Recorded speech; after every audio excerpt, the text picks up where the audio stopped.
Welcome to Students Incorporated. I'm your host, Mr. Jason. Join me weekly as my team and I produce content that's informative, positive, fun, and uplifting. This podcast is created and produced with the help of students from the International Community School of Bangkok.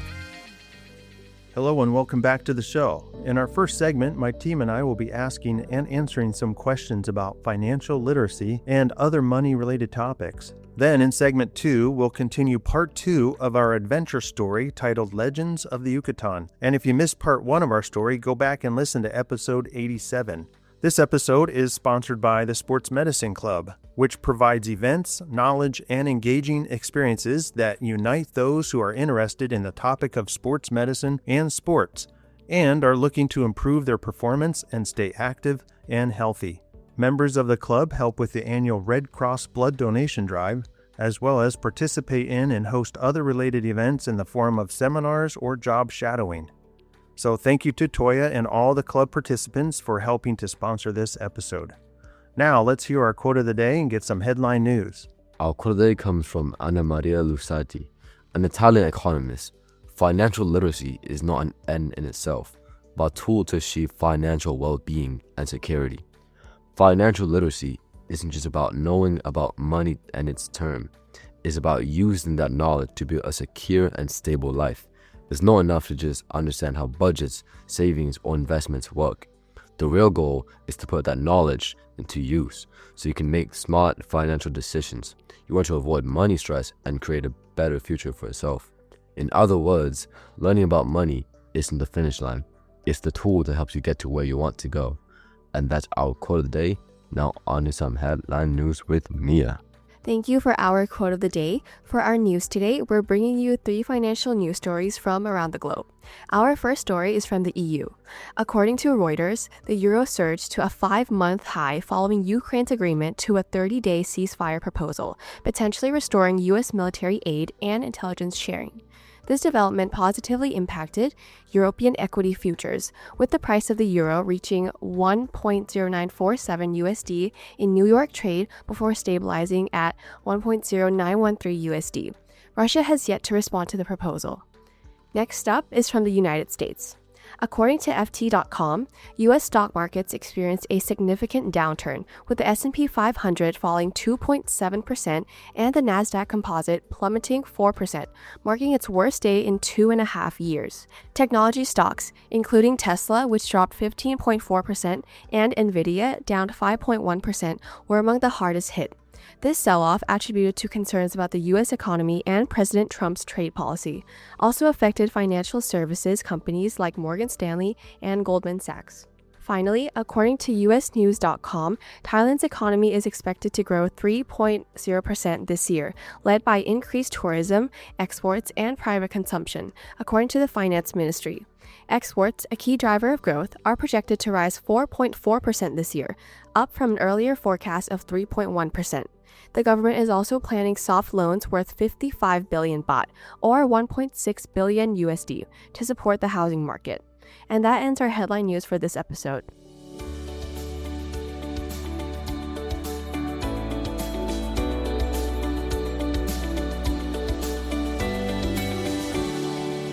Thank you for the quote and the headline news. Maddie and C have joined us in the studio today to talk about this first topic for segment 1, financial literacy.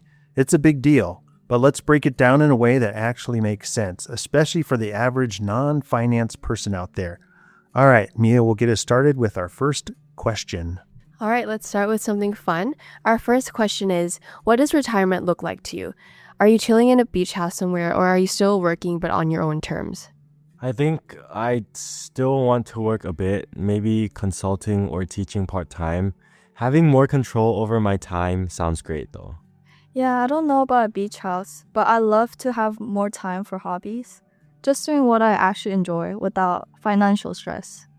Interesting perspective, but here's something to think about. According to a 2023 survey put out by the Employee Benefit Research Institute, only 27% of retirees feel very confident that they have enough money to live comfortably throughout retirement. That's a drop from 33% in 2022. So planning early really matters. And that's why financial literacy is so important. So let's test our knowledge with some financial literacy trivia. All right, first question for all of us is, what does the term compound interest mean? A simpler way to explain compound interest, it's interest on interest. The longer you let it grow, the more powerful it becomes. All right, and our second financial trivia question is this. Which is considered the safer option for long-term growth? Stocks or bonds, and why? And according to my research, while stocks can deliver higher returns, bonds offer stability. It really depends on your risk tolerance. Now, let's talk about diversifications now. If someone's just starting their investment journey, how would you explain it? I see it as making sure you don't rely on just one thing.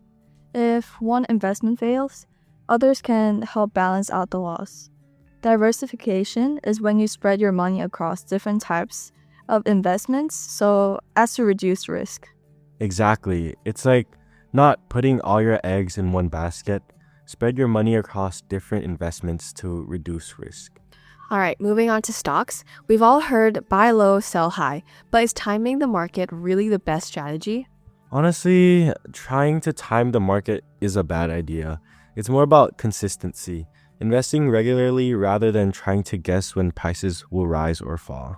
Research shows that long-term investing beats market timing. That's why strategies like dollar cost averaging, investing a fixed amount consistently, works well over time. Exactly. According to Jeremy Siegel's research in stocks for the long run, stocks have historically returned about 6.5 to 7% per year after inflation over the past 200 years. That's why staying in the game long term really matters. Now let's shift gears to crypto. It's a hot topic, but also super volatile. Do you think it'll become a staple in retirement portfolios? I see crypto having a place, but it's too unpredictable for long-term stability. I wouldn't bet my retirement on it, but if you have extra money you don't mind investing, then try a little here and there to get a better understanding about it. Yeah, I haven't done deep research, but from what I know, it's risky. That said, what I've read is that governments are exploring how to use it and regulate it, so it's not going away anytime soon. Speaking of wealth, have you heard of the 3 generations curse? It's the idea that family wealth often disappears by the 3rd generation. So, why do you think that happens? I've heard that it's usually because the 3rd generation hasn't learned how to manage it. They inherit wealth, but not the financial skills and mindset on how to maintain and preserve it. Yeah, I honestly think that the problem is that the third generation didn't have to work it. They all take it for granted. Without a plan to teach them how to manage it, it can easily slip away. Yeah, those are all really good points. And now let's talk more about financial scams, especially with online banking. So we know that scams are everywhere. And what do you guys think are some red flags people should look out for? Scammers often pretend to be from banks or a government agency. That's a big red flag. Anyone asking for sensitive info over the phone or messaging apps like WhatsApp or Instagram, they may ask for sensitive information or money up front. Don't fall for it. And they tend to prey on the elderly and others who may be more naive to their tactics. The stats are scary too. Research on fraud in the US was a bit easier to find than global fraud. Anyways, here's what we found out. Research suggested that Americans lost around $12.5 billion to fraud in 2024, a 25% increase from the previous year of 2023. Also, investment scams were at $5.7 billion and imposter scam were at $2.9 billion. These stats were put out by the US Consumer Fraud Statistics Agency. Now, on a global scale, the estimate is a little bit less clear, but what we could find and what was actually reported was that globally for the year 2023, financial fraud was around $485.6 billion. The stats came from the 2024 Global Financial Crime Report. And according to the Federal Trade Commission 2020 report, consumers reported losing over $8.8 billion to fraud, with investment scams being the second most common type of fraud after imposter scams. These numbers are crazy, right? And that's why it's really crucial to be smart with money. And speaking of that, how can families avoid financial pitfalls when passing down wealth? I think one of the best options is to get professional advice. For example, like lawyers, financial planners, and tax advisors can help in different ways, making sure that wealth can be passed down to the next generation smoothly. Getting professional advice usually comes with a fee, so make sure you do your homework and check the references of the professionals. Yeah, that's a good advice. And beyond that, having open conversations about money and families is important. If younger generations aren't educated about financial responsibility, even the best planning can fall apart. So, learning about money and how to handle and manage it is a very important thing for kids to learn. The earlier, the better, in my opinion. Yeah, that was a great discussion. And especially for young people to be thinking this way, even if they don't have a full-time job, is to be thinking about how can they be managing money, and in the future, once they get a job and have a steady income coming in, the idea of how to manage it and take care of it and just be wise with it, because it is a resource we can use. All right, we covered a lot, from retirement dreams to smart investing, crypto risk, and even financial scams. What are the key takeaways? Well, financial literacy is all about planning ahead, making informed choices, and protecting your money. Whether it's understanding compound interest, diversifying investments, or avoiding the scams, the more you know, the better prepared you'll be. The earlier you start learning about this is better. So thank you guys for joining us for this segment 1. All right, stay tuned for segment 2, as we'll be right back after this short PSA. 1, 2, 3, 4. An upcoming ICS event you may be interested in is the annual second semester theater play, performed and produced by Theater 1, 2, 3, and 4 students. This year, they will be performing William Shakespeare's well-known Midsummer's Night Dream. The play is scheduled for 2 days, on Thursday, April 3rd, and Friday, April 4th, at 2 time slots per day, which are 3:30 p.m. and 6:30 p.m. If you are on the email list from the school, you will find a link on how to purchase tickets for this event. Come out and support our theater students as they travel back to Athenian Greece for a tale of love triangles, magic, and mischief. Hope to see you there. And we are back with our second segment, and we will continue with part 2 of our story, Legends of the Yucatán. Part 2 is titled The Interviews. If you missed part 1, The Proposal, you can get caught up by listening to episode 87. Legends of the Yucatán is a sequel to our season 2 story, The Secrets of El Dorado, which is available in audio narration in episodes 55 through 64. It's also available in book form as a downloadable PDF or in paperback version on Amazon.com. Just visit studentsincorporated.com to find out more. Now, moving on, Camden will give us a quick recap before we jump into part 2.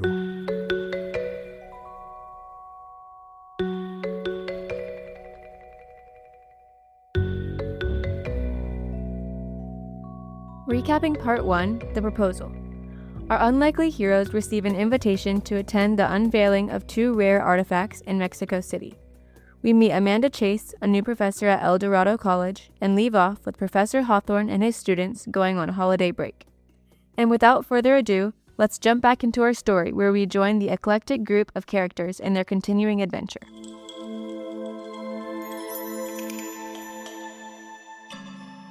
It's early May, and UNAM is bustling with activities, and the temps in Mexico City are already starting to rise with the summer months approaching.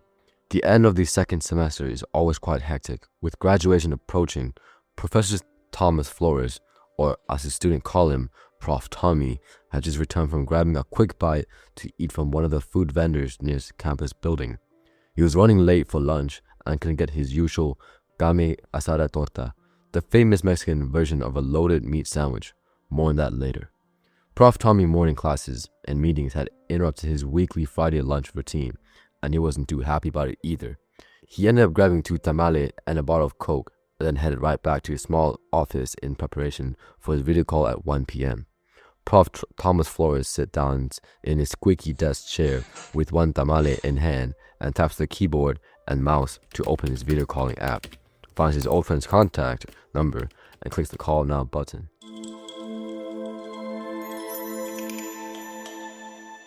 Professor Hawthorne's computer starts ringing with a ringtone sounding like one of those old-time phones from the 1940s.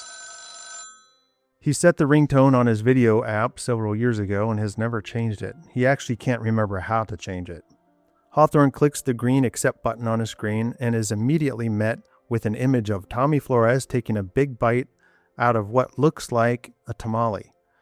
"Hey buddy," says Hawthorne, "looks like you're having a busy day. If my memory serves me right, I don't remember you ever working through your lunch break back in the day. Yes, well, there's a time for everything. Tommy responds with a mouthful of food. He puts his tamale down, takes a swig of Coke, and then says, I'm just confirming your flight details. I wanted to relay some logistical information so you know what to expect when you arrive. One of our drivers and myself will pick your group up at the airport. We're waiting for you after your exit baggage claim, and I'll be holding a sign with your name on it and the UNAM logo. And we'll be taking you directly to our accommodations so you can get settled, and then we can meet again sometime late afternoon. Tommy continues, oh, by the way, my department head was pleased to hear that Ava Turner and Lily Hand was also coming. I know this is a busy time for you all, but what is happening here is a pretty big deal, and it'll be an honor to have you all here for it. Hawthorne replies, thanks, Tommy. Everything is a go on our end, and if all goes as planned, we'll be talking in person tomorrow afternoon at the hotel. Mrs. Hawthorne says hi and sends her greetings. She can't make the trip with me, but wanted me to remind you of the time in Puerto Vallarta when you almost got duped into wrestling that guy's pet alligator. Remember that? Wow, there's one memory I've tried to forget, but thanks for reminding me. Tommy responds with a quirky smile. He continues, I've got to go, but one last thing you might want to remind your students who are coming. Make sure they bring some work-type clothes, as we'll be going to the field with one of our teams. I'm sure they'll be happy to know they won't be sitting around on the university campus the entire time they're here. Okay, I've got to finish my lunch quickly and then head to my next class. Take care, and I'll see you later tomorrow. And with that last statement, Tommy ends the call and rushes off to his next class.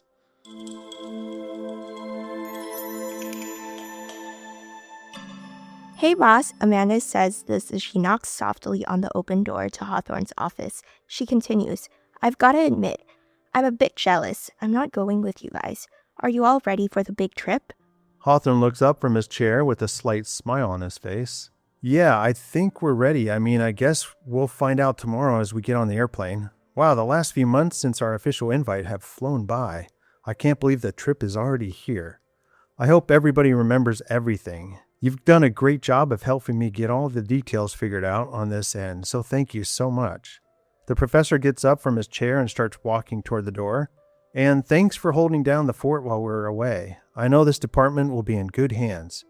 Do you want to grab a quick lunch and review any last-minute details? It's my treat, and I'm heading to Ethan's Cafe. Amanda responds, sure, especially if you're buying. If we leave now, we can beat the lunch crowd. All right, sounds good. I'm parked out front. We can start our conversation on the way there. The professor replies as they both make their way out of the building toward the parking lot.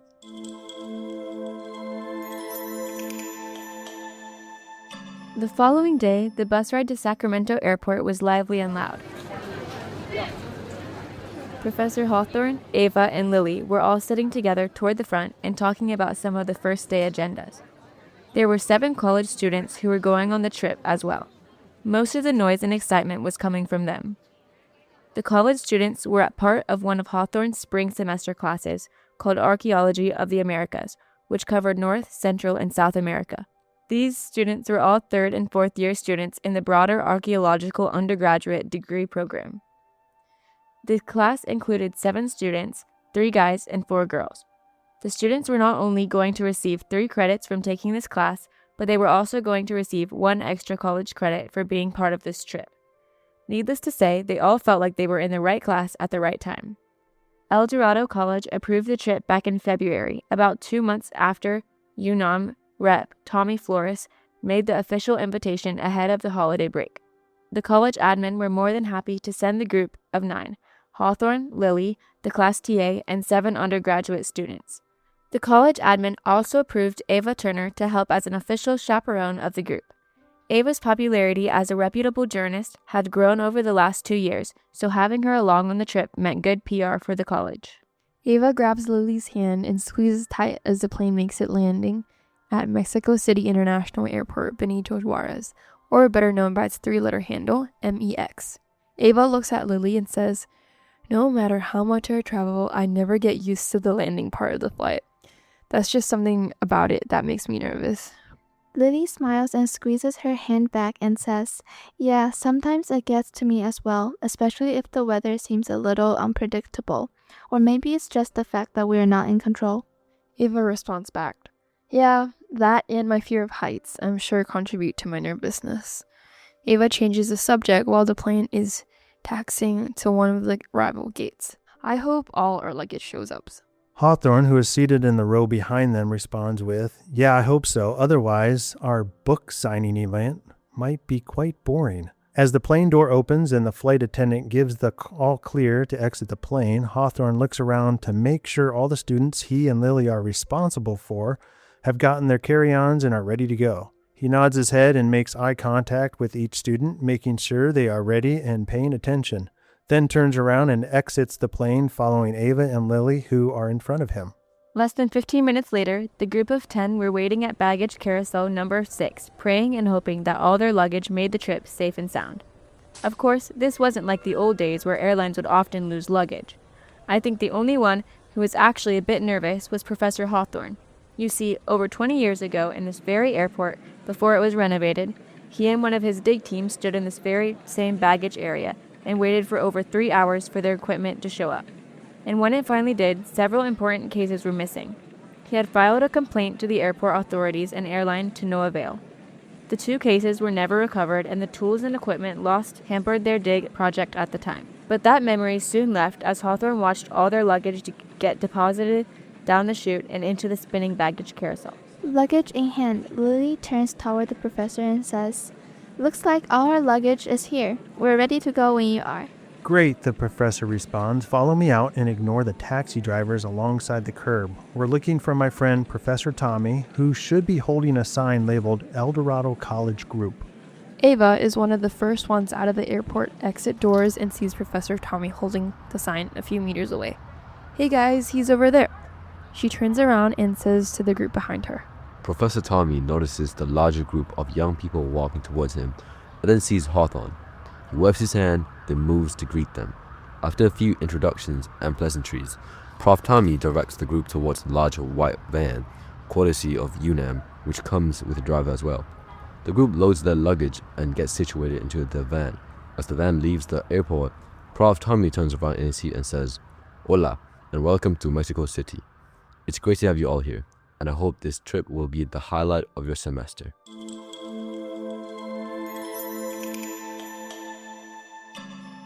While Lily and the group of students get settled into their different visitor dormitory rooms, Ava and the professor meet with Professor Tommy to talk about the upcoming events and schedule. Hawthorne is scheduled to give 2 lectures the following day, while the college students and Lily are given a tour of some of the campus. Ava received permission to meet and interview several college professors, Professor Tommy being one of them, the museum's head curator, Anthony Garcia, and 2 individuals who helped discover the artifacts that would be handed over to the museum at the gala event in just a few days. "Tommy, thank you for your warm welcome. The accommodations are perfect for our group and the schedule looks good. So after my lecture tomorrow, Ava, Lily, and I will be in the main student center signing books and talking with students, right?" Prof. Tommy responds, "Yeah, that's correct. You'll be accompanied by a few of my students, and your students are free to mingle, hang out, and enjoy getting to know some of our UNAM students and staff. Plus, there's plenty of food and snacks options in the student center." Tommy goes on, "Ava, do you have any questions?" "No, this looks all good. I can go with the flow, and I look forward to talking with Mr. Garcia, Miss Martinez, and Mr. Silva. Did I get their names right?" "That's correct," Tommy replies.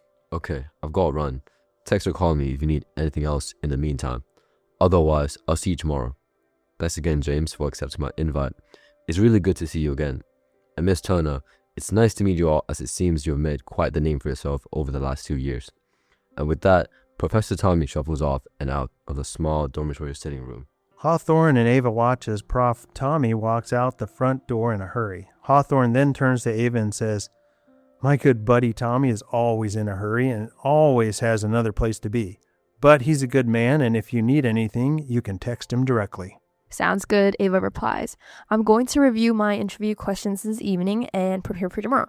Hope that's okay. Lily and I will make sure the girls are in by curfew. See you tomorrow." All right, have a good night. Hawthorne replies as he thinks to himself, yep, curfew. I haven't heard that word in a very long time, and I guess I better do the same and make sure the boys are in as well.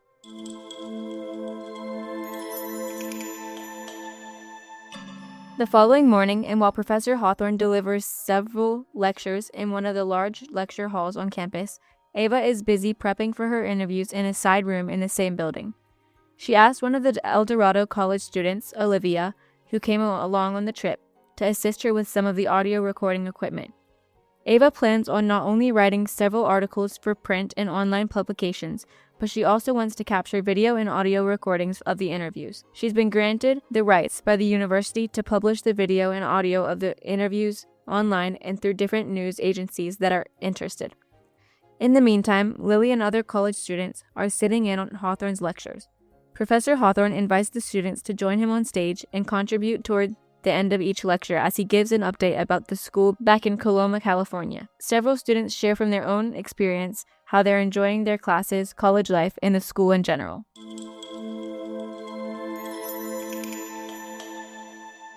Miranda Martinez walks into the small room, smiles, and sits down across from Ava and Olivia. She notices that Olivia is still fumbling around with some of the recording equipment, so Miranda sits down and says hello first. Hello, I'm Miranda, and I assume you're Ava? Oh, hey, Miranda. Ava responds quickly. She continues, so sorry about the delay on our end. Some of the settings on our equipment were bumped out of whack on the trip down here. Anyway, I think we have it sorted out now. By the way, this is Olivia. She's a student at El Dorado College and is helping record these interviews. And I'm Ava. All right, hi, Olivia. Very nice to meet you, Miranda responds. Hello, nice to meet you too. Sorry again for the delay. Olivia responds as she makes one last adjustment to the microphone. Miranda, thanks for doing this interview with me. I guess in the world of archaeology and history, your find is a big deal, Ava continues. And that's what I want this interview to be about. How and where you found the artifact and some of the history behind it, and maybe what's next for you personally. I want to make this story more personal, kind of like telling the story about the people who do this for a living as well. So, as you are telling me these things, I may interrupt with clarifying questions, just so I can get the facts straight. Hope that's okay? Yeah, it's no problem, Miranda says. I just hope I don't sound too boring. Miranda smiles as she says that last part and then starts explaining to Ava the story behind the artifact, why it's such a big deal, and how she and her team were able to discover and recover it. Miranda continues with impeccable English. So, the rare vessel we found is made of pure jade, and we discovered it near the ancient sites of Calakmul, which is close to the border of Guatemala and Belize. The artifact dates back to the late 3rd century AD. Scientists found residue of chocolate on the inside, and the hieroglyphics state that it was used for chocolate. The vessel has a unique screw-top cap and is one of a kind. Cacao, the thing that makes chocolate, did not grow in many places in Mesoamerica at that time. Chocolate was very rare. It was expensive and was served only to elites and kings back then. Gosh, I hope I'm not boring you. Ava responds quickly. No, this is fascinating. Please keep going. Miranda continues. Evidence suggests that this was a king's personal possession. In fact, we think this belonged to the most famous Mayan king known as Pakal the Great. Even though it was not found in the area of Palenque where he ruled, there are several markings on it that point to him personally. Pakal the Great is famous for many things, but most importantly, he transformed the city of Palenque into a successful and influential city that rivaled other cities, such as Tikal. It's believed that Pakal the Great helped restore divine order to the city and its residents after it had been partially destroyed by the Khan peoples from Calakmul. That's the location where we actually found the artifact. Anyways, I just happened to be in the right place at the right time and with the right team. So why is this discovery so significant? Ava asks. Miranda answers, I'm not an expert in ancient Mayan artifacts, but 2 college professors, a resident historian, several politicians, and Mr. Garcia, the museum's top curator, all seem to think this find may lead to other discoveries in that area. This artifact has great cultural and historical significance, especially for the indigenous people who still live in and around the discovery site. The Yucatán Peninsula has one of the largest concentrations of indigenous people in Mexico, and while they hold a lot of power and say both politically and economically. The protected villages near the site have already petitioned the Mexican government for the artifact to be kept locally in their own possession. And out of the museum here in Mexico City, some 1,000 kilometers away from their secret sites. I guess they believe it contains some of the power and wisdom of Pakal the Great.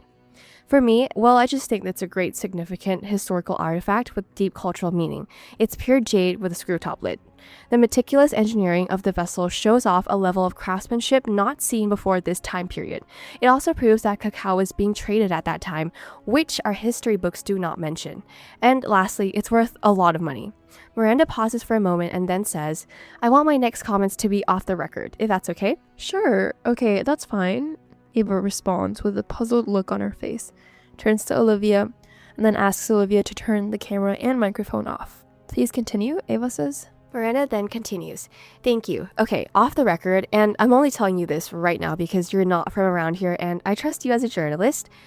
Well, I think this information should get out at some point. I just don't want my name attached to it. Miranda hesitates again and then says, The discovery of this artifact and its location could jeopardize a very significant new trade agreement between Mexico, Guatemala, Belize, and a large oil company out of Venezuela. Also, there are known cartel groups that operate in and around the discovery area. This entire region is quite remote and can be dangerous. Miranda stops abruptly and then finishes with one last statement. That's all. Just keep that last part out of your story. Thank you. Olivia interrupts quietly. Are we done then? Do you want me to turn the camera and microphone back on now? No, that's okay, Ava responds. I'm good with what I have. Then looking at Miranda, Ava continues, and we will respect your wishes to keep that last part off the record and out of the story. Thank you for sharing and for your time. After watching Miranda leave the interview room, Ava and Olivia prepare to interview Mr. David Silva, the diver who helped recover the other artifact they were told about. Mr. Silva is running a few minutes late. Ava's instincts tell her that there is a larger story here, especially after hearing what Miranda said off the record. Ava looks at Olivia and says, Please don't talk to other students about what Miranda was saying off the record. We need to keep that confidential. But I will need to brief Professor Hawthorne. I may need to stay down here for a little bit longer than expected.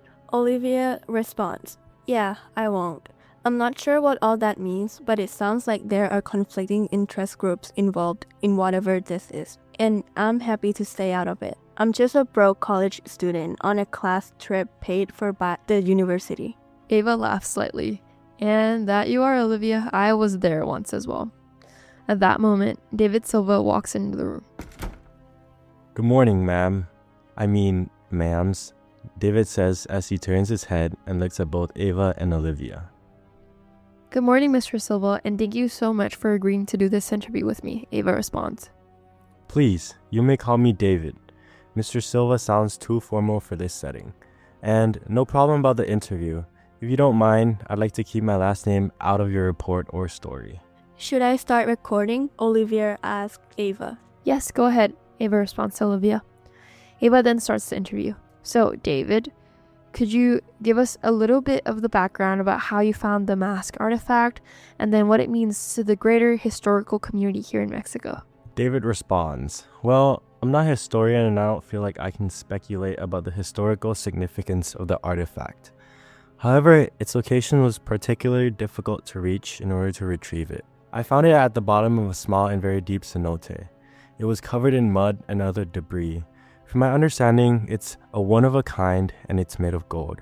It was quite heavy once I got it up and out of the water. It will be shown at the Gala at the museum tomorrow night. Ava asks another question. Are there any details about the artifact, the mask, that you know and could share with me? David answers, Well, people are already calling it the Golden Mask of Chichen Itza. And from my limited understanding, it seems to be attracting a lot of attention, much like the jade jar Miranda and her team found earlier this year as well. Because the mask changes some of the theories about how the Mayan must have been trading with other people back in the day. Mainly because gold is not something that is found in this region. Go on, Ava responds. David continues, One of the other guys on our team, I believe he was from the university, said that the mask proves that the Mayans were most likely trading with other people back then, such as the Aztecs or the people living on the Caribbean islands. If this is true, says this guy, then there will probably be more teams sent to search for more artifacts. So where is this cenote located? Ava asks with a smile, knowing that David is probably not at liberty to say. David smiles back and then says, "Well, that's the $50 million question. And I, along with the other team members, and there's only 4 of us to be exact, have been asked to keep the exact location confidential. I mean, can you imagine if the location was made public?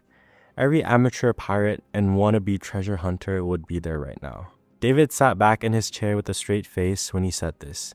He then continued, "I've seen this firsthand in my military career and now in the private sector. People do some crazy and wild stuff over money and power." Ava shakes her head and says, "Yep, I know exactly what you mean."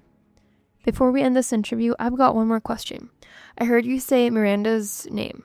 How'd you know her? I'm just curious. I mean, what are the odds that 2 significant historical artifacts worth millions were found in the same year?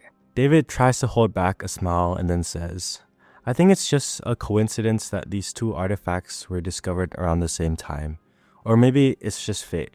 Either way, I don't really think much about it. I got paid to do the job, a job that no other diver south of Louisiana could have done. And I did it." Now, as far knowing Miranda, as you have probably noticed, these 2 finds have brought a lot of press and have piqued the attention of a lot of powerful people here in Mexico and abroad. Anyway, Miranda and I have been in many formal and informal meetings together over the last few months, mostly with governmental agencies, politicians, and reporters. So you could say we feel like we're on the same boat together. No pun intended, by the way. After a few more minutes and some goodbye pleasantries, David leaves the interview room. Ava looks over at Olivia and says the thing they both are thinking about. Did you see the smile he had when I asked him about Miranda? Ava notices Olivia nodding her head and continues, "There may be an undiscovered love story unfolding here. I mean, I'm not here to write a story about their personal lives, but if fate pushed them both into discovering these 2 rare artifacts, maybe fate also pushed them together. Now that would be an interesting side story." And with that, Ava and Olivia pack up their equipment and head off to meet up with Professor Hawthorne and the other students for the book signing event in the Student Center.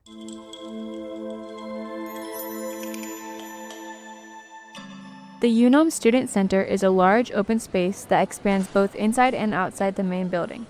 There are actually 4 student centers on the main UNOM campus, and the one the book signing event is happening in is the largest of the 4. Professor Hawthorne, along with Ava and Lily, sit front and center behind the main table, which is located on an elevated platform near one of the main sitting areas. There was an announcement made in both Spanish and English, informing the people in the student center that they were welcome to come to the table, welcome the guests, ask questions, and buy a book and get it signed. Several vertical upright banners flank the tables. The tables hold several stacks of books that are ready to be signed. The graphics on the banners include an image of the cover of the book and other clip-artish looking graphics of gold and old gold miners. The book chronicles the true story that Hawthorne, Ava, Lily, Sierra, and Ethan experienced firsthand several years prior, a story that seems to be fading in their personal memories with each passing year. However, the book itself, titled The Secrets of El Dorado, is still selling quite well for the publisher and had even made the New York Times bestseller list at one point. It's now gaining popularity outside the U.S. market as it gets translated to other languages like Spanish. While the El Dorado College students mingle around the UNOM Student Center, which, by the way, is 4 times the size of the El Dorado College's Student Center, Hawthorne, Lily, and Ava interact with the number of interested students who have swarmed the table with curiosity, questions, and general interest in their story. Anthony Garcia, a hurried and busy man, squeezes his way through the crowd of students and emerges right in front of Hawthorne and the girls. "Hello, you must be the famous James Hawthorne, and if my memory is correct, you are Ava and Lily," Anthony Garcia says as he approaches the table. He continues, "I recognize you from your photos in the back of the book. Let me introduce myself, as we'll be seeing each other tomorrow night as well." Anthony's continued talking as Hawthorne, Ava, and Lily stand up and shake hands with him. "I'm Anthony Garcia, the lead curator from the museum. I was glad to hear you plan on coming to the gala at the museum tomorrow night. When Professor Tommy, a mutual friend, told me that he had invited your group, we made some special arrangements to secure extra tickets for your group. I wanted to let you know not to be alarmed when you see the price of each of the tickets on the printed paper. We've secured complimentary tickets for you and your group free of charge. The gala is also a fundraising event, so the ticket prices to attend reflect that. I just want to let you know It's a black tie event, and when you arrive, please provide the doorman with this letter and these tickets. I won't have another chance to see you before the event, so I wanted to come meet you in person and hand deliver these to you today. And to be honest, I like meeting famous people that aren't actors. Anyways, would you mind signing my 2 copies of your book? I bought these when they were first published over a year ago. Professor Hawthorne responds with a grin and a look of gratitude. Nice to meet you, Anthony, and thank you for the complimentary tickets. I was wondering how our group was going to get into the event at the museum, but had forgotten to ask about that detail in all of our haste in planning and travel. So thank you for putting my mind at ease. And yes, we'd love to sign the books you have, and by the looks of them, they have been well loved over the last year. Anthony replies, yes, I passed these copies around to several of my close friends and finally got them back. You know the type of friends who like to borrow all your stuff so they don't actually own anything of their own. Anthony says the last part with a slight smirk on his face as he watches the trio sign his well-worn and read books. Alright, I gotta run, and thanks for signing the books for me. I'll see you tomorrow evening. Ava jumps in with a last-second request as Anthony is turning around to walk off. I'd love to ask you some questions and get your personal perspective on both the artifacts tomorrow evening, if we get the chance. Ava watches as Anthony turns around and mouths the word, "Sure thing," as he slips back into the crowd of students who are all standing by the tables and awaiting their turn to meet these famous non-actor people from the United States, and maybe buy a book.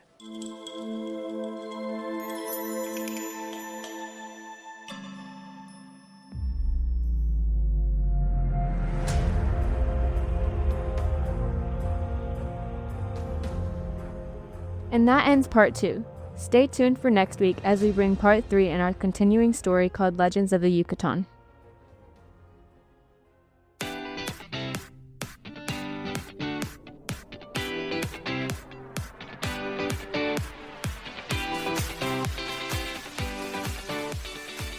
As we end this episode, let's not forget that financial literacy is an important part of our life.